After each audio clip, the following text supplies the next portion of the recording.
جس طرح اس کے الفاظ ہیں، اس کا ردم ہے، اس کا بیان ہے، اس کے اندر جس قسم کی مختلف تلمیحات ہیں، تشبیہات ہیں، اور اس کے اندر جس قسم کا ایک اللہ تعالیٰ نے لوگوں کی آسان فہمی کے لیے وَلَقَدْ يَسَّرْنَا الْقُرْآنَ لِلذِّكْرِ فَهَلْ مِن مُدَّكِرٍ مواد رکھا ہے، تو وہ صرف لسانی اعجاز کو لے کر چلتے ہیں، باقی اعجاز کا انہوں نے ذکر نہیں کیا۔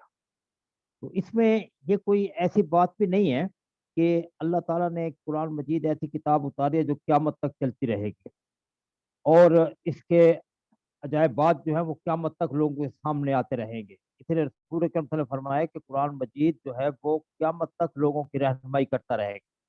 اور حضرت عبداللہ بن عباس رضی اللہ تعالیٰ سے حدیث مروی ہے کہ بلکہ ان کا قول ہے کہ القرآن یفسر الزمان، قرآن کی تفسیر زمانہ بیان کرتا رہے گا۔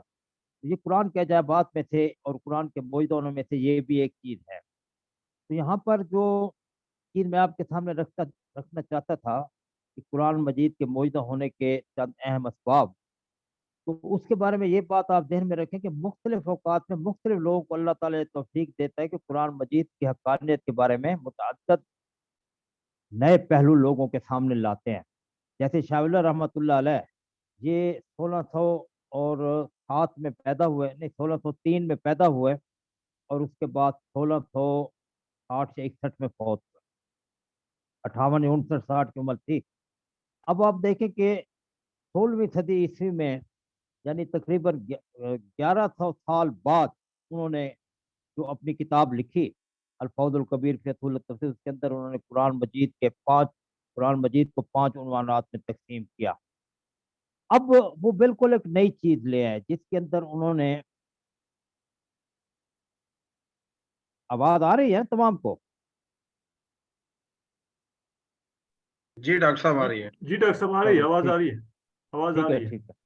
اچھا، انہوں نے بالکل نئی چیز لائے۔ اس سے پہلے ہم جو دیکھتے ہیں اپنا الطبیان فی علوم القرآن، البرہان فی علوم القرآن، اور یا علوم القرآن، طبی صالح کی علوم القرآن وغیرہ، تمام جتنے پرانی چیزیں ہیں، تو مناع القطان کے علوم القرآن، اس سے پہلے المناہل القرآن ہے، کسی کے اندر یہ چیزیں نہیں تھی۔ تو لہٰذا قرآن مجید کے عجائبات جو ہے قیامت تک نئے نئے طریقے سے لوگوں کے سامنے آتے رہیں۔ تو یہاں پر جو آیات میں نے آپ کے سامنے تلاوت کی، اس میں اللہ تعالیٰ نے چیلنج کیا ہے کہ قل لئن اجتمعت الانس والجن ولا یاتوا بمثل هذا القرآن، اس قرآن کے مطابق کوئی چیز لے آئیں تو وہ اس سے عاجز ہے۔ ولو کان بعضهم لبعض ظہیرا، طے وہ ایک دوسرے کی جتنی مدد کریں۔ تو اس لحاظ سے میں ایک نئی چیز آج آپ کے سامنے پیش کر رہا ہوں، اور وہ قرآن مجید کے اعجاز کے مختلف پہلو ہیں جن میں چند نمایاں ہیں، چند واضح ہیں۔ تو اس سے یہ نہیں سمجھنا چاہیے کہ یہ کوئی ایسی چیز ہے جو بزرگوں کے تمام جتنی بھی ان کے روایات ہیں ان سے ہٹ کر ہے، نہیں، انہی روایات کے اوپر ہی ہم چل رہے ہیں۔ جیسے میں نے شاہ ولی رحمۃ اللہ علیہ کا آپ کے سامنے ذکر کیا، اس طرح امام نے تیمیہ رحمۃ اللہ، اس طرح مولانا مودودی رحمۃ اللہ علیہ، مفتی احمد شفیع رحمۃ اللہ علیہ، پیر کرم چادری رحمۃ اللہ، ان تمام لوگوں نے نئے نئے پہلو اجاگر کیے ہیں۔ تو اب جو قرآن مجید میں ہمارے مفسرین کرام نے جس چیز پہ زیادہ زور دیا ہے وہ اس کا لسانی اعجاز ہے۔ لسانی اعجاز سے مراد ہے کہ قرآن مجید کی جیسا ردم ہے، جیسا قرآن مجید کے اندر بیان کا انداز ہے، معنی ہے، گہرائی ہے، گہرائی ہے، اس قسم کا بیان کلام اور کوئی لانے سے عاجز ہے۔ یہ اسے ہم کہتے ہیں لسانی اعجاز۔ تو ایک بہت بڑا عربی کا ادیب تھا، روز بہ اس کا نام تھا، لیکن بعد میں ابن المقفع کے نام سے مشہور ہوا، مجوسی تھا، پھر مسلمان ہو گیا، مامون الرشید اور ہارون الرشید کے دور کا ہے یہ۔ تو اس نے کلیلہ دمنہ کا ترجمہ کیا، اور پھر رسالۃ الصحابہ، اور کب سارا اس نے لٹریچر ادب کے میدان میں لکھا۔ پھر اس کا خیال ہے کہ میں قرآن مجید کے مقابلے میں ایک کلام لکھوں، لیکن وہ ایک مرتبہ کہیں جا رہا تھا تو سورہ ہود کی آیت حضرت نوح علیہ السلام کے بارے میں، وقیل یا طبل ماک ویاسما اکل وغید الموقود علم وستوت علی الجود وقیل بودن للقوم الظالمین، جب یہ آیت سورہ ہود کی اس نے سنی تو اس نے کہا کہ میں اس قسم کا کلام پیش کرنے سے عاجز۔ اس طریقے سے مختلف کلام قرآن مجید کے بارے میں، کسی نے ایک صورت، کسی نے آدھی صورت، کسی نے 2 صورتیں تیار کی ہیں۔ آج کل کے دور میں ہمارا مصر کو حکمران سی ہے، اس کے لیے بھی کسی نے ایک صورت تیار کر دی، سی وما ادراک ما سی، اور اس طرح پوری صورت ہے، وہ جی یہ قرآن بن گیا۔ تو یہ نقالی ہے، قرآن مجید نہیں۔ اس طریقے سے مسلمہ کذاب نے ایک چند صورتیں اس نے اس طرح سے گھڑے تھے، الفیل و ملفیل وما ادراک ملفیل، ہاتھی اور ہاتھی تو کیا جانے کیا ہاتھی ہے۔ اب قرآن مجید کی نقل ہے، یہ کوئی اصل نہیں ہے۔ القاریہ ملقاریہ وما ادراک ملقاریہ، اب جو کھڑکھڑا دینے والی چیز ہے اس کا تو کسی کو پتہ نہیں ہے۔ اور جو ہاتھی ہے اس مسلمہ کذاب کو یہ پتہ نہیں تھا کہ پاکستان کے بچے بچے، ہندوستان کے بچے بچے، افریقہ کے بچے بچے کو پتہ ہے ہاتھی کیا ہے، تو اس کی نقل کر الفیل ملفیل ما ادراک ملفیل لہو انکن طویل وذنب کثیر، اس کی گردن بڑی ہے اور اس کی دم چھوٹی ہے۔ بھائی یہ تو بچے بچے کو پتہ ہے۔ لہذا لسانی ایجاد میں یہ چیز آ جاتی ہے کہ جو لوگ اس قسم کا کلام پیش کرنے سے قاصر ہیں، اور لسانی ایجاد کے ساتھ ساتھ ہم یہ دیکھتے ہیں کہ اور بھی کافی ایجاد ہیں قرآن مجید کے، جس کی وجہ سے قرآن مجید ایک معجزہ ہے۔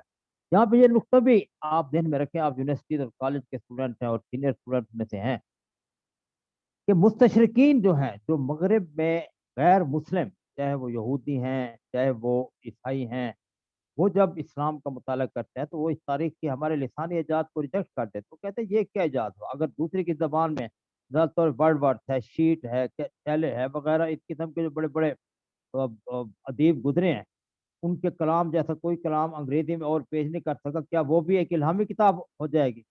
جہاں ہم ان کا جواب دیتے ہیں کہ صرف اس قرآن مجید میں لسانی ایجاد نہیں ہے، بلکہ قرآن مجید کے اس کے علاوہ بھی اور کئی ایجاد ہیں، جس کی وجہ سے یہ قیامت تک اس جیسا کلام کوئی پیش نہیں کر سکے گا، اور ہر انسان اور جن مل کر بھی اس کے پیش کرنے سے قاصر ہو۔